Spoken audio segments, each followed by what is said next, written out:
So what I normally recommend for like an audition is for a month beforehand, that's when you're like solid ready to go. So that way if you're like get sick or you get an injury or just, life happens, you got a whole month buffer time. As far as in your scenario, and I got a month until auditions, is I would say a week before, everything needs to be at performance tempo. So if I have 3 weeks to practice between now and then, I want to slow everything down and start at like 40, literally, and just go one click at a time for every single one of the exercises, just refining everything to make sure that it's nice and relaxed while marking time, just fluid motions and whatnot. So that way you'll get more comfortable with the timings, with the technique, with the motions, like the splits if you're doing splits or whatever. And then you have that last week to just refine things and really get into good habits of like good sleep, eating right, maybe doing meditation or attention training, however you want to think of it, to just get yourself into a good mindset. So that way when you show up at the audition, you are fresh, as opposed to like exhausted, like, oh, I've been practicing last minute or staying up all night, like trying to learn this exercise. Like that level of stress will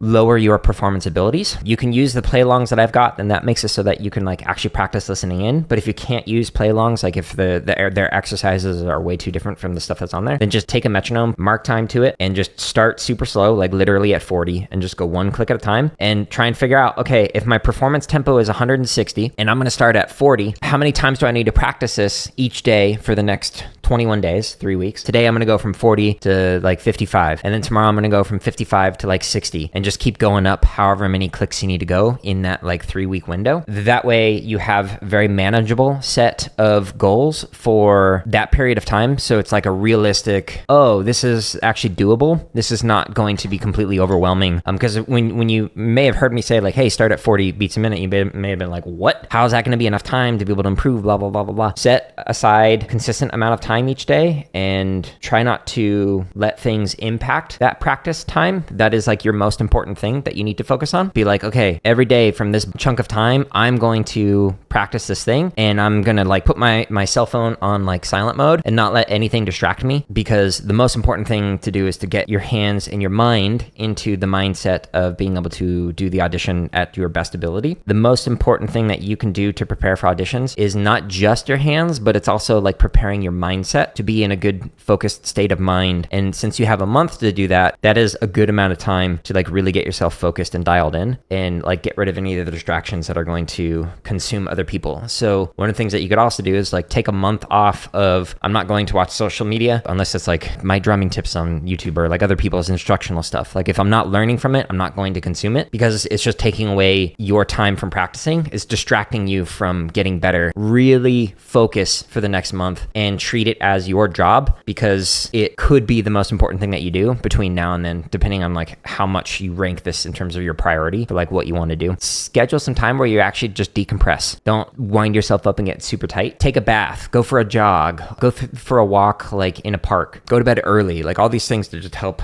decompress a bit and relax. So that way you can just be in a good mindset for tomorrow. Those can be high stress moments. I remember being stressed out about my audition when I was getting into college, but it ended up working out all right. Before I get to the next tip, I just want to say really quickly that you can find literally thousands of hours of free drumming play-alongs and drumming tips in the link at the top of the description, or by going into my home tab of YouTube. Drumming tips number 60, how to prepare for performance anxiety. That one has some tips on how to do that. You can literally simulate and practice performance anxiety between now and then. So like every hour at the start of the hour, like simulate it by jogging in place, getting your heart rate going, and then playing through the packet, cold, not warmed up or anything. Outside of the stuff that I recommend in drumming tips number 60 for performance anxiety, I also just recommend just getting some sleep, hydrating yourself, just doing things to just like calm your brain, your nerves and whatnot, so that way you can go into it and feel better about it. Know that other people are making mistakes, but you're likely not able to hear those mistakes because you are focusing so much on your own playing that you're gonna like hyper fixate on it and be like, oh no, I'm the only one making mistakes. Nah, there's like 1,000 mistakes going on all around you. You just can't hear it in that moment because you're too focused on what you're doing. Play to the line, listen in, and just try and enjoy your time there. But good luck with that. Like to get good at drumstick tricks?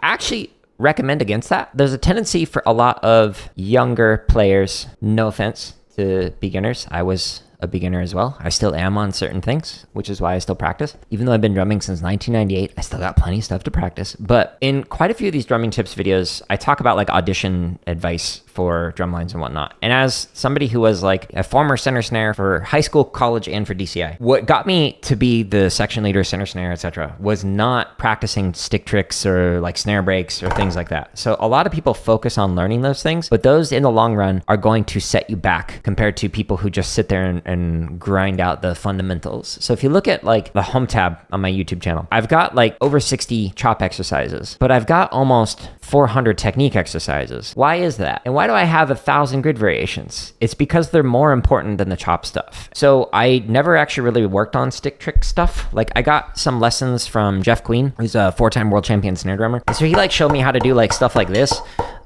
just for like fun at the end of a lesson. But this is not what made me get the line or made it so that like I was center snare. What made it so that like I was center snare and eventually became caption head, etc. Focusing on the fundamentals, the techniques, the simple things that you need to get super consistent at. Grid variations is like a way to work on your rudiments. So for example, if you are trying to like improve grid with flam drag on 1, permutates the accent, which means it shifts it over a partial, so a subdivision. So it starts with everything on 1. So 1, 2, 3, 4 for a flam drag. So you're playing. Second measure, it shifts it, so it permutates it, so it's on 2. Then the third measure, it shifts it, so it's on 3.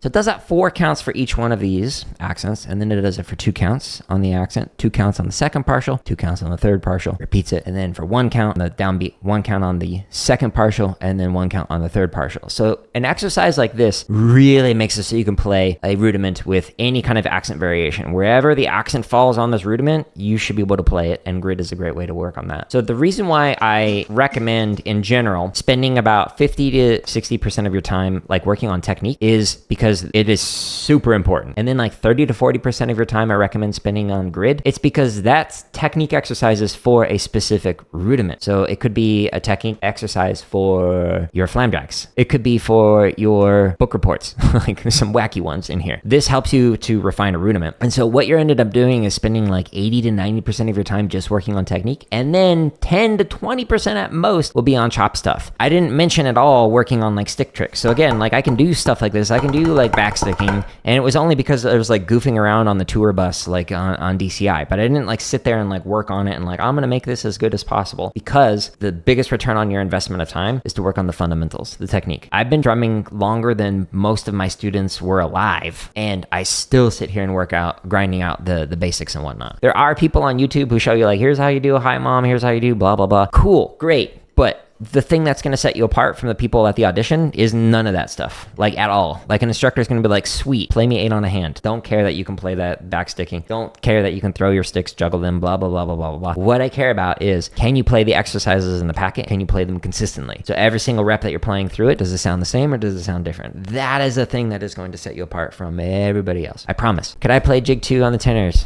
I could.